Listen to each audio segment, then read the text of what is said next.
generally do is go ahead and um, go to our website, but here we went ahead and pulled it up already on Bid for Assets. Okay, so I think we can see it right here. There's a couple of different sales. Right now, there's also Washington, that is holding some sales right now. We can see a few of those. They're just wrapping up here, like the Berks County, but this is the one we're going to check out right now. Yeah, in fact, that Berks County was one of the Deal of the Week videos that we did a few weeks ago to talk more about Pennsylvania. Yeah. Now, what we can see here is, the deposit deadline here if you want to register for it, and we can see the total number of properties they have at 677 parcels up for auction, starting at about $1,400. And then we can also see here, if we go down here and look at the auction folders, if you have an account there on Bid for Assets, you can download the Excel version of the list, but here is the electronic version of the list. Yeah, definitely. And with a list of this size or an auction of this size, if we're going to really start breaking down this list, what we're going to do is we're going to download that Excel version so that we can start using the quick glance method and bracketing and start reviewing that list and narrowing it down to properties that fit our investment objectives. So, if we're looking here, we can see a lot of information on these properties, the opening bid amount, the property value, and if we only have $30,000 to invest, then we're not going to spend time looking at properties that open up for $100,000 because that's not a property that we have the ability to buy right now. Yeah. In fact, this is a pretty big list, and so if we were going to look at it seriously, we would need a way to kind of weed it out and narrow it down a little bit more. So if we were focusing on vacant land, then we would eliminate, all of the improved properties. Or if we're focusing on improved properties, then it might be the opposite, and we would, eliminate all of the vacant land. And then look for other ways that we could begin to kind of narrow it down a little bit. For instance, we could focus on the pricing and kind of start to bracket the list down into groups of pricing. There are different ways that you can avoid spending too much time looking at everything, because that's really not the purpose. You don't need to look at everything, on a 700 property auction list.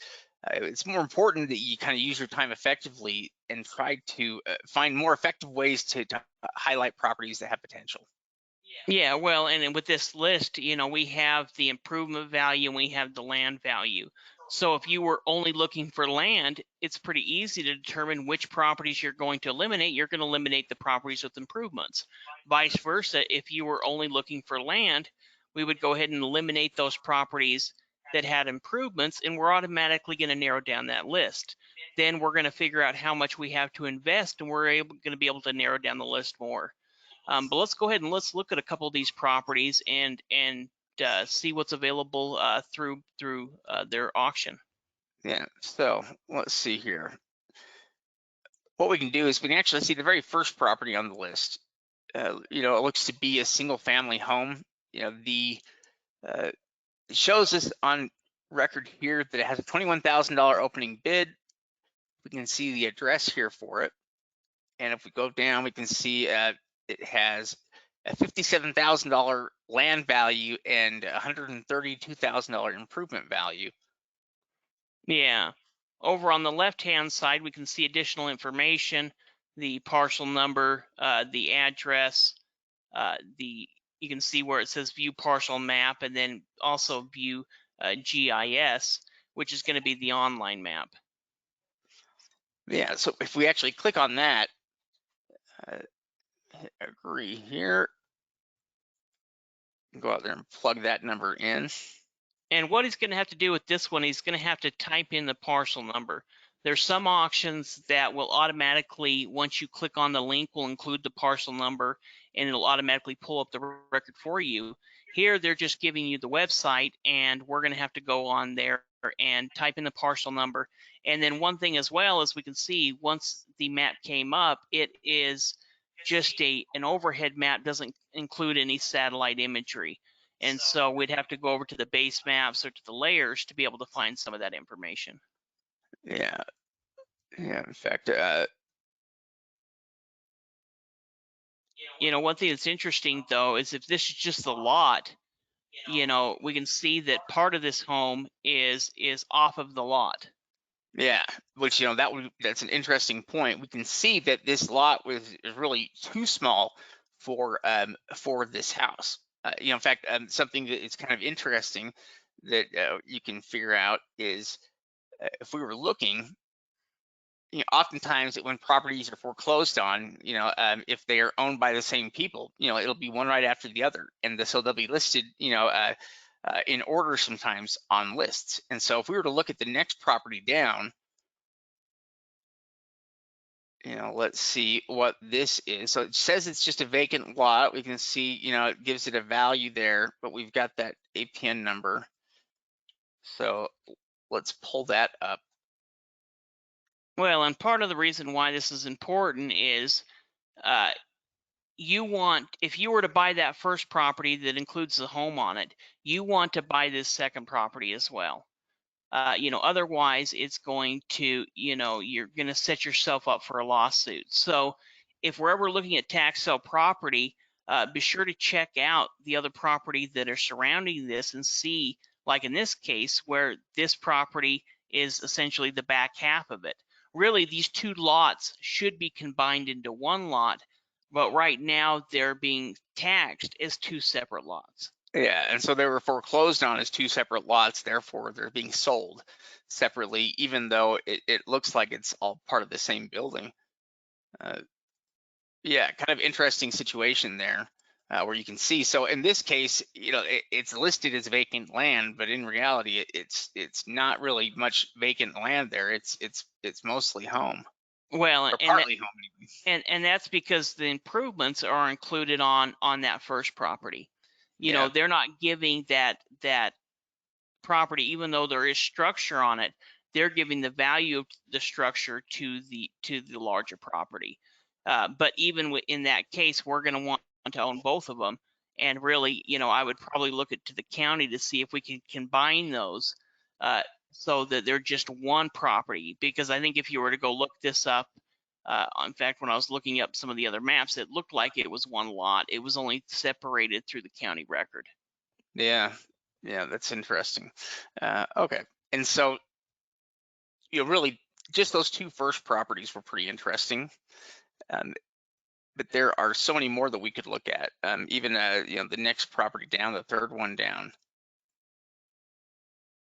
We see here this one has a higher opening bid amount, current bid or opening bid of 72,000.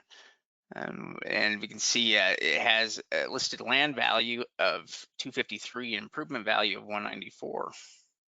Yeah, definitely. We have some of that same information. What we're automatically going to go do is grab that address and look up the online map. Then we can also take the parcel number, look up the online map, then take that address and look up and see if we can find any Google Street View or any type of Zillow value, Redfin value to give us an indication of its true value or closer to its market value. Yeah, and there we can actually see that address right there. And if we wanted to see if we can get another image here of what it is.